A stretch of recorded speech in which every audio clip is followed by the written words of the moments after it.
ప్రమాదాలకు గురైనప్పుడు, ఆటల్లో కింద పడ్డప్పుడు, మెట్ల మీదనో స్నానాల గదిలోనో జారిపడ్డప్పుడు ఎముకలు చిట్లిపోవడం, ఫ్రాక్చర్లు కావడం మనలో చాలా మందికి అనుభవమే. అయితే ఎముకల్లో ఫ్రాక్చర్ అయినప్పుడు మనలో చాలా మందికి ఏం చెయ్యాలో తోచదు, గందరగోళానికి గురవుతూ ఉంటారు. ఎముకలు అతుక్కునేందుకంటూ మందులు, మాకులు, ఆకుపసర్లు, నాటుకట్టు కట్టించుకోవడం వంటివి చేస్తూ ఉంటారు.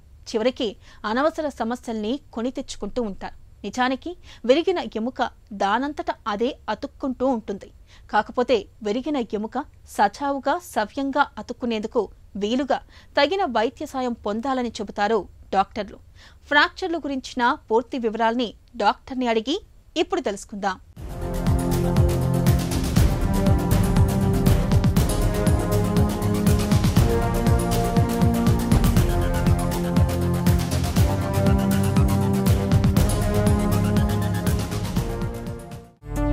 ఫ్రాక్చర్ అంటే ఏంటి? ఫ్రాక్చర్ అంటే ఏ ముడిచైనా ఆర్ బోన్ ఆ భాగంలో ఎక్కడన్నా ఇరగటం అనేది జరిగితే దాన్ని ఫ్రాక్చర్ అంటాం అన్నమాట. అది చిన్నదైనా అవనివ్వండి, పెద్దదైనా పర్వాలేదు, అది ఫ్రాక్చర్. ఇరగిందంటే ఫ్రాక్చర్. ఫ్రాక్చర్లకు ఎలాంటి కారణాలను చెప్పుకోవచ్చు?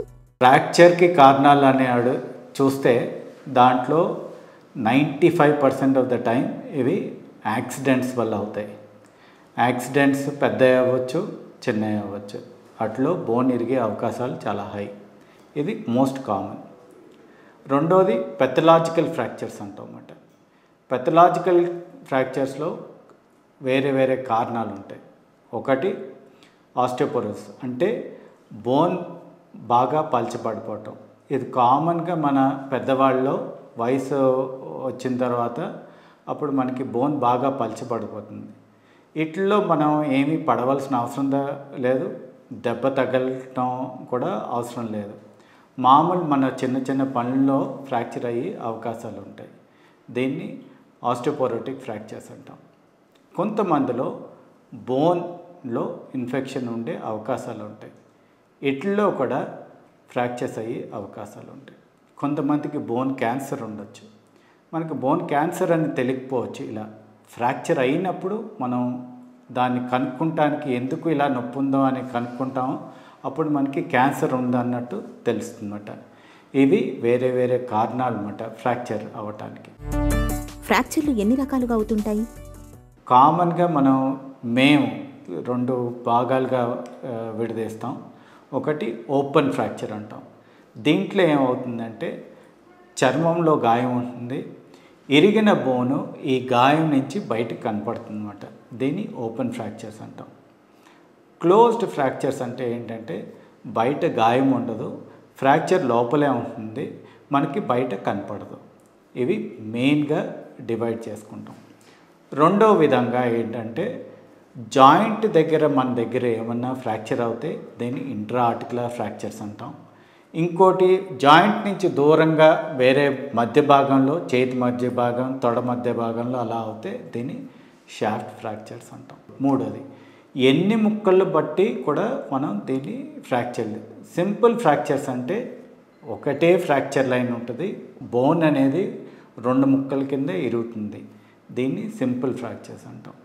కమ్యూనిటెడ్ ఫ్రాక్చర్స్ అంటే బోన్ మల్టిపుల్ ఎన్నో ముక్కల కింద ఇరిగిపోతే మాత్రం దీన్ని కమ్యూనిటెడ్ ఫ్రాక్చర్ అంటాం. సో ఇలా డిఫరెంట్ ఫ్రాక్చర్స్ని మనం డివైడ్ చేసుకోవచ్చు. ఫ్రాక్చర్లు అయినప్పుడు ఎలాంటి లక్షణాలు కనిపిస్తుంటాయి? ఏ ఫ్రాక్చర్ అయినా సరే మనకి మొదటి లక్షణం అనేది నొప్పి, వాపు. ఇవి చాలా కామన్. తర్వాత మనకి ఈ ఫ్రాక్చర్ ఉన్న పొజిషన్లో కన్నా దూరంగా కదిలిపోయి ఏమన్నా ఉంటే చేతు వంకరగా వారి కాళ్ళు వంకర, ఆ భాగం వంకరగా కూడా కనపడుతుంది. రెండోది మనం ఏమన్నా చేయాలనుకున్నా, చేయి కదపాలన్నా, చాపాలన్నా ఆ భాగం కదలదు. ఇవి మెయిన్ లక్షణాలు. అదే ఫ్రాక్చర్ చిన్న ఫ్రాక్చర్ అయ్యి మనకి పెద్ద దెబ్బ తగలకుండా చిన్న ఫ్రాక్చర్లు ఉంటాయి అన్నమాట. అన్డిస్ప్లేస్డ్ ఫ్రాక్చర్ అంటే ఎక్కడ కదలకుండా ఉంటుంది అన్నమాట. అలాంటిటప్పుడు మెయిన్గా లక్షణం అనేది నొప్పి. కొంతసేపు తర్వాత మనకి వాపు అనేది కనపడుతుందన్నమాట. ఫ్రాక్చర్ల విషయంలో ఎలాంటి పరీక్షలు చేస్తారు? ఏ ఫ్రాక్చర్ కన్నా మొదటి టెస్ట్ అనేది జరిగేది మేము తీసేది ఎక్స్రే. 99% ఆఫ్ ద టైమ్స్ మనకి ఎక్స్రేలో ఫ్రాక్చర్ ఉందనేది తెలిసిపోతుంది. కొన్ని ఫ్రాక్చర్స్ మనకి నొప్పి అనేది ఉంటుంది, వాపు అని ఉంటుంది, కానీ ఎక్స్రేలో ఫ్రాక్చర్ అనేది కనపడకపోవచ్చు. అలాంటిటప్పుడు మాకు డౌట్ ఉంది, ఈ ఫ్రాక్చర్ డెఫినెట్గా ఉంటుందేమో అనే అనుమానం వస్తే మాత్రం అండ్ ఎక్స్రేలో కనపడకపోతే మాత్రం సిటీ స్కాన్ అయితే చేస్తాం. అదే కాకుండా మనకి జాయింట్ దగ్గర పెరిఆర్టికులర్ ఫ్రాక్చర్స్ అంటే చెప్పాను చూడండి ముందర, జాయింట్స్ దగ్గర ఉన్న ఫ్రాక్చర్స్ దగ్గర మాత్రం మేము సిటీ స్కాన్ అడుగుతాం. ఎందుకంటే దాని చుట్టూరు ఎంత ఇరిగిందో అనేది క్వాంటిఫై, అంటే ఎలా ఇరిగింది, ఎంత ఇరిగిందో తెలియటానికి సిటీ స్కాన్ తీస్తాం. ఫ్రాక్చర్లకు చికిత్స ఎలా ఉంటుంది? సర్జరీ ఎప్పుడు అవసరం? ఈ మధ్యకాలంలో ఫ్రాక్చర్లని ట్రీట్మెంట్ అయితే మాత్రం సర్జరీ ద్వారానే ఎక్కువగా ట్రీట్మెంట్ జరుగుతుంది. సర్జరీ ద్వారా నొప్పి తగ్గుతుంది.